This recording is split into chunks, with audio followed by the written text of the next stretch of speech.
Hi guys, welcome back to LOI TV. Sean here. Today we have the pleasure of being joined by DOYLE, Longford manager. DAIRE, how's it going? Yeah, it's all good. Great to be on here. Have a chat, lads. Cool. Thanks so much for taking time for us. Firstly, just touching on last season, you guided Longford to the Premier Division after 4 year absence, especially with the league being suspended for 5 months. How do you reflect on your first season as Longford boss? Yeah, I suppose looking back on it, we've achieved something special with promotion.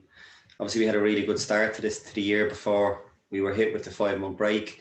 Upon coming back, we were probably, like a lot of teams throughout the country, a little bit inconsistent, which stopped us from challenging at the top end of the table. Drogs and Bray being a point off them meant that it was important we secured a playoff spot, which we managed to do, finishing in fourth place. Then when it came to the real business end of the season, we really performed really well in all of those playoff games with great wins over UCD Galway and then Shells in the playoff final. So fully deserving, and it's a great achievement for the group of players that we had there to get that and bring the club back to the Premier. And we're delighted to do that, and it's what we want for the club, because everything at Longford is geared there towards being a Premier club, and we're delighted to be up at that level competing against the best teams in the country. So looking back on it, obviously we'll enjoy it. We won't look back on it too much, because what's important now is what's ahead of us and the challenges that face us. And like I say, we kept a number of that squad, and we've also added a number of players to the group to strengthen it and make sure that we can be competitive this year. So that'll be the plan. So you were unlucky last night against Cove. How are you finding pre-season, and how's it going? And is it good to get minutes in the legs for the players? Yeah, no, listen, it's been going great. We got back early enough in January. It might have been mid to early January. So we've been back training for a number of weeks. So it's great always to get the games in, because you can't really beat it. And I think if you ask any player, that they'll say they can't wait to play some games, because sometimes when they train a pitch, they're working hard in pre-season, and the first couple of initial games in pre-season, it's the same with players. Like we've got a squad of 20 odd, and you're looking at giving everyone minutes. Everyone's come back prepared to try and give the best selves to give them chance of getting into the team come the start of the season. So in our first couple of games there against UCD now and Cove, obviously we've had two different 11s in each half and got minutes into the legs, and that's what's really important in it. It would have been nice to get the come out on the right side of the result last night. Obviously we were beaten 3-2 by Cove last night, but we had one or two small injuries, which is another worry in pre-season, but it is part and parcel of it. But the main thing in these early games is getting the minutes into legs, seeing which players stand out and put themselves in pole position for the starting, and that's what it's all about. We have another 3 games now come Sunday, Saturday, and the Saturday after, before the league starts. So it's now a chance for the players to put themselves out there to claim that jersey, and we have a number of players that will be fighting for competition for places in the team. So it's exciting times, and it's all good. You've also brought in a handful of signings like Aaron Bulger from Cardiff City, Callum Thompson and Connor Davis, and even Michael Kelly last night, the goalkeeper, late transfer there last night. Was it vital to bring in these players to kind of hold your own in the new season? Yeah, listen, it was. There was competition for all the players that you've mentioned, and we had to defend off that, and I suppose put ourselves forward of why we felt that we were the right fit for these players, but also that these players fitted into the type of the players that we wanted to bring into our group. I think if you look at the profile of our group, we've gone for probably a younger, hungrier type players that possibly one or two of them have a point to prove. If you look at someone like Connor Davis, for example, who excelled when he was at UCD and went up to DAIRE and obviously had a disappointing season last year with injuries. So all for him to prove that he's one of the top strikers in the league, and we were delighted to bring him in, and he's done really well since coming in training with us.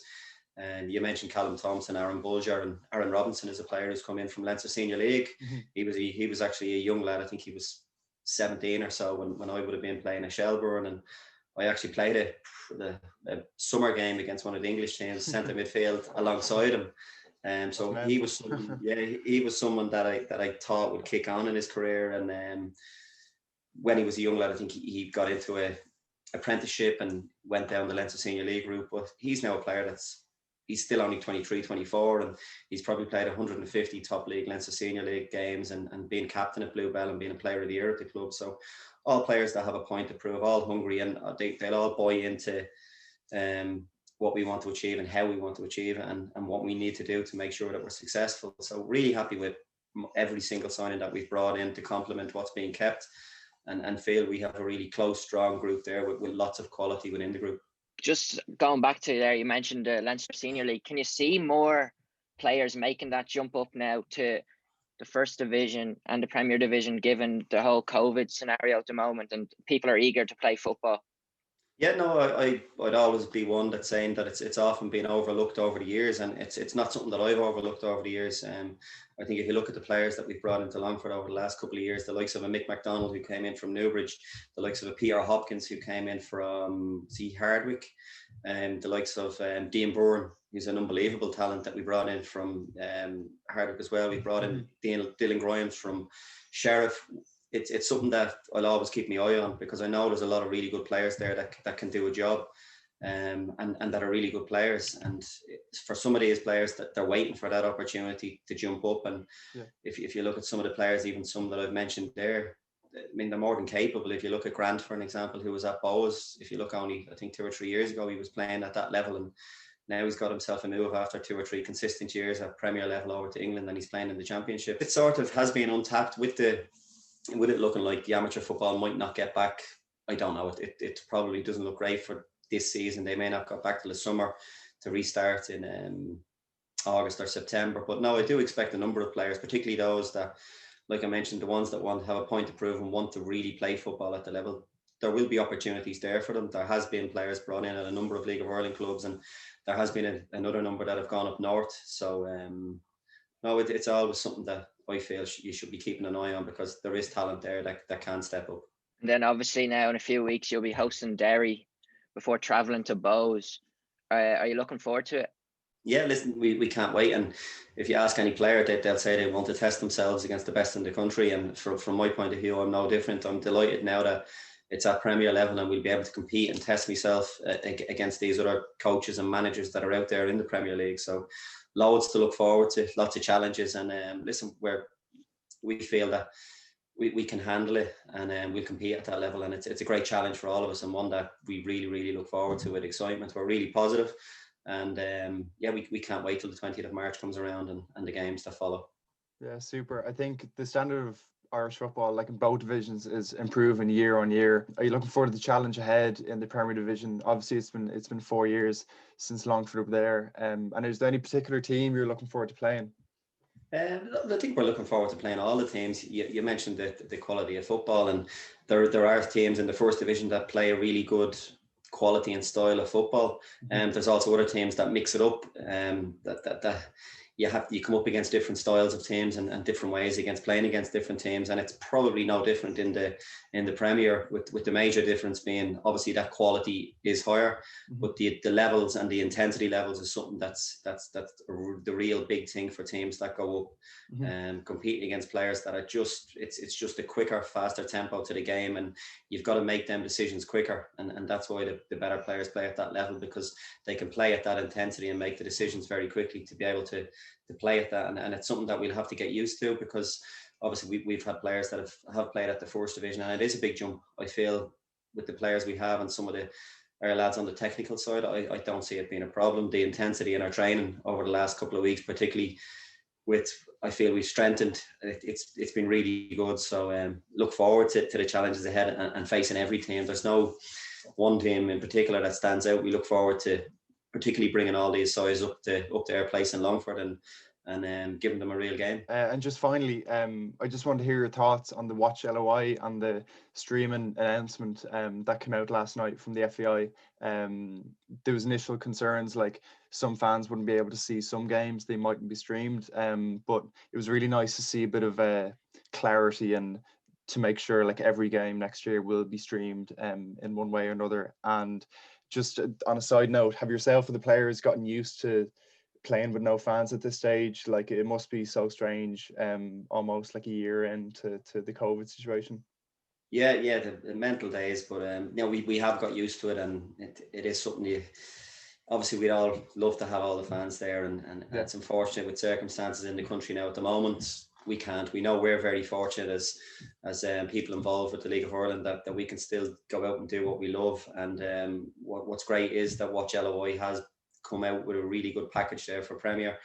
There's also a package there, I believe, for the First Division and the Women's National League as well, which is brilliant. And it's really important that the people that run the game in this country market the game, have it out there for people to see, and put us in our best light. Like, I think if we're going to do these things, we need to do them really well.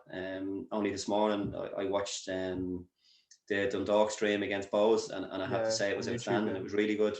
We've had Longford Town FC TV Plus ourselves last season, and the people that involved in their setup and the standards that they got to were also really high. So I'd hope that they'd invest as much as possible to make it as successful, because there is lots of good football out there. There are really good players, really good teams. There are local teams, and it's something I feel will have a big market. People are desperate, I feel, to get back into football grounds when they're allowed. But you know, times are tough at the moment, and to be able to watch your teams you support online, it's the next best thing. So it's great that a package has been put out there for people to watch these games. And like I said, it's brilliant, and I'm delighted that that's the case. But hopefully, come through the summertime, we can get fans back in the crowds, because listen, it's an entertainment sport, and we need people there watching us, because players and people involved at sport at this level thrive off the crowd and the noise and the atmosphere and the stick you'll get and the praise you'll get, and it's all part and parcel of it. So it's something that we all look forward to, and I hope to watch LOI is successful, and I can't wait till the crowds get back into the stadiums, and we can really put a show on for everybody, and that's what it's about. Fingers crossed. Nice one, Dara. Thanks so much for joining us on LOI TV, and all the best for the season ahead. Yeah, listen, great talking to you, lads. Really appreciate it. Great to talk.